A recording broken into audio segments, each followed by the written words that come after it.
Forget what history books told you. Medieval castles were magnificent, yes, but they were also thermal death traps.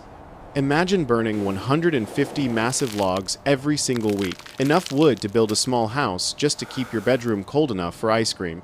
That was the price of power.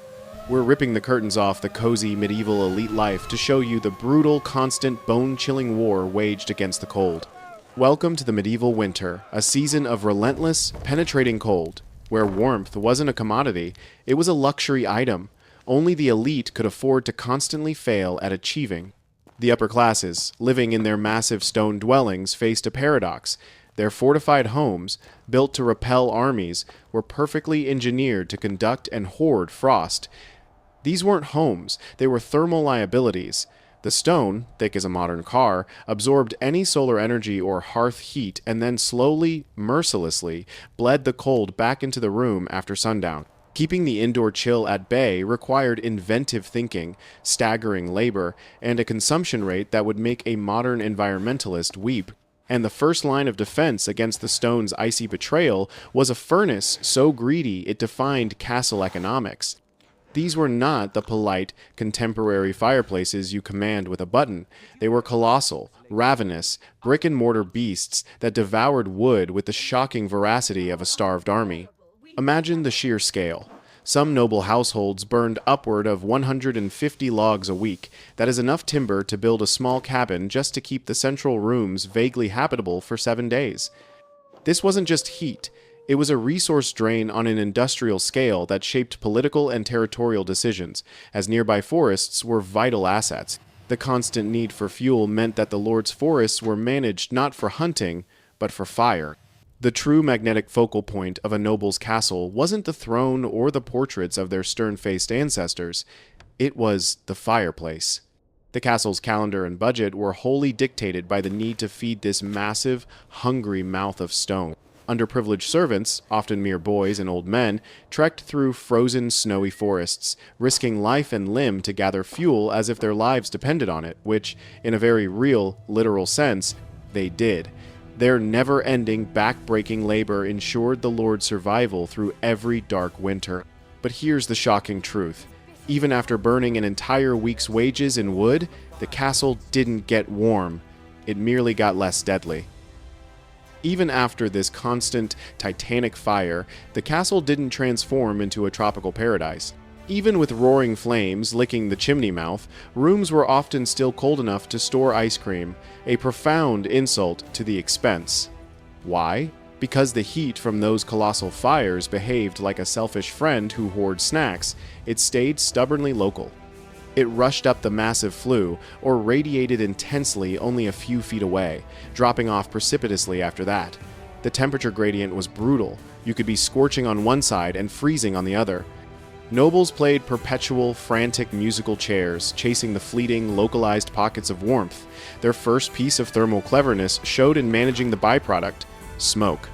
The invention of the dedicated chimney moving the fire from the center of the hall to the wall changed everything, allowing people to finally breathe and be somewhat warm at the same time. A small but life-altering revolution in medieval comfort, freeing the hall from being a constant, acrid smog bank. To move beyond mere survival, the truly wealthy devised a chaotic yet effective system of heat highways. The wealthiest didn't stop at one chimney. They began installing multiple fireplaces. Some great halls featured 2 or 3 to create these internal heat highways.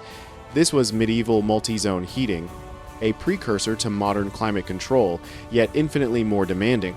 Crucial, high-traffic rooms, the lord's study, the solar, private living room, and the Great Hall were meticulously clustered near these permanent heat sources. Less vital spaces, like guest wings, servants' quarters, or storerooms, were ruthlessly abandoned to the frost.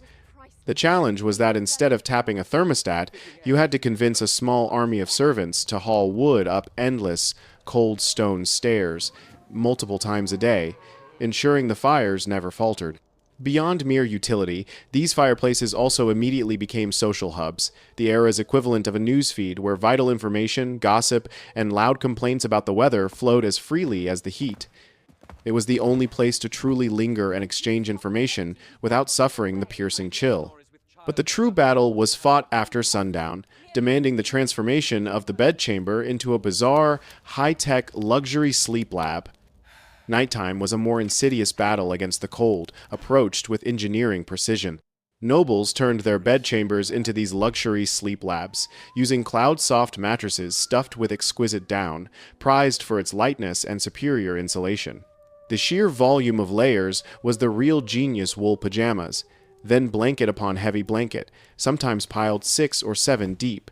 This dense weight trapped every precious calorie of body heat. Before anyone climbed in, servants performed a vital, high-risk ritual. They ran bed warmers, lidded metal pans filled with hot coals between the sheets, turning the icy linen into something bearable. This was the medieval hot water bottle, but with higher stakes, as a loose ember could quickly ignite the expensive bedding. The pièce de résistance, the four-poster bed with its heavy velvet or woolen curtains, was not merely decoration or privacy. It was a heat-saving cocoon that muffled chattering teeth and created an essential, personalized microclimate that could be several degrees warmer than the rest of the room. Stepping out of that warm cocoon demanded another layer of thermal defense, starting from the ground up. Stepping out of the bed cocoon was a shock. The castle's stone floors, having absorbed the cold all night, were a genuine thermal threat, a jolt of pain that could ruin a morning. This is why carpets mattered so deeply. They were serious, expensive investments in foot comfort and insulation. Wealthy households imported thick, dense, exotic carpets, often from the Middle East, to create the closest thing to heated floors that medieval technology could achieve. The thick weave provided a vital thermal break, softening the stone's icy grip. But perhaps the most unusual yet effective heat source was the living, breathing variety. Animals helped. Pragmatic nobles, in the depths of winter, brought certain livestock indoors, housing them on the ground floor. A single cow generates approximately as much heat as a small electric space heater, raising local temperatures by several degrees. This practice turned indoor grazing into an improvised heating system, where every warm-blooded creature, from dogs to the occasional ox, was a valuable radiating asset. Whether from an ox or a roaring fire, heat was precious, and the ultimate defense against its escape was the brilliant engineering of clothing. For nobles, dressing each morning felt like suiting up for an Arctic expedition, albeit a glamorous one. Clothing was not mere fashion, it was thermal engineering. Nobles embraced a more is more strategy, layering fine linen undergarments to wick moisture and trap air beneath thick wool tunics and gowns. A single winter outfit could use wool from several sheep, demonstrating both wealth and practicality. The outer layers were true showstoppers, fur-lined cloaks and velvet that functioned like mobile blankets. Seamstresses and tailors acted as genuine thermal engineers, meticulously shaping garments to create insulating air pockets. Velvet's dense, piled weave trapped air remarkably well, and a velvet gown lined with luxurious fur was the medieval cousin of high-performance outerwear. The battle against the frigid stone floors was so constant that some even wore fur-lined stockings under their shoes, treating their feet like the most critical and coldest piece of equipment. While layers protected the body, the buildings themselves were designed to fight the long war against cold, using passive, brute force methods. The castle builders were playing the long game, designing the buildings to fight the cold using passive, brute force methods. Those massive stone walls, sometimes up to 12 feet thick, worked like thermal batteries. Dense stones absorbed every calorie of heat by day and slowly released it by night. This process didn't keep the rooms warm, but it dramatically slowed the process of cooling down after the fires died. Crucially, windows remained small, often concentrated on south-facing walls to catch precious sunlight without hemorrhaging heat. Openings were deliberately splayed narrow outside, wider inside, so less cold air entered, while the available light could spread better indoors.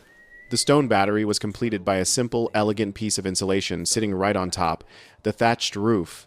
Thick layers of straw or reed, often packed high, acted as nature's bubble wrap, trapping rising warmth and repelling incoming cold.